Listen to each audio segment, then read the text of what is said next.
December 17 మనకు ఫిబ్రవరి 17 మనకు ఎంత ముఖ్యమో నవంబర్ 29 కూడా చరిత్ర పుటల్లో అంతే ముఖ్యమైన దినం.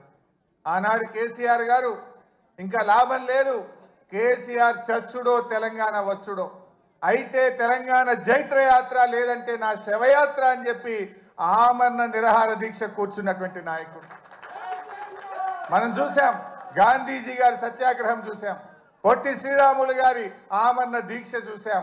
మరి నాడు కేసీఆర్ గారు కూడా ఆమరణ నిరాహార దీక్ష కూర్చొని ఢిల్లీ పీఠాన్ని కదిలించి డిసెంబర్ 9, 2009 ప్రకటన వచ్చిందంటే అది కేసీఆర్ గారి దీక్ష ఫలితం అని కూడా మనం గుర్తు చేసుకోవాల్సిన అవసరం ఉంది. నిజంగా అయితే తెలంగాణ జైత్రయాత్ర లేదంటే నా శవయాత్ర అని చెప్పి ఆమరణ నిరాహార దీక్ష కూర్చున్నటువంటి నాయకుడు మనం చూసాం. గాంధీజీ గారి సత్యాగ్రహం చూసాం, పొట్టి శ్రీరాములు గారి ఆమరణ దీక్ష చూసాం. మరి నాడు కేసీఆర్ గారు కూడా ఆమరణ నిరాహార దీక్ష కూర్చొని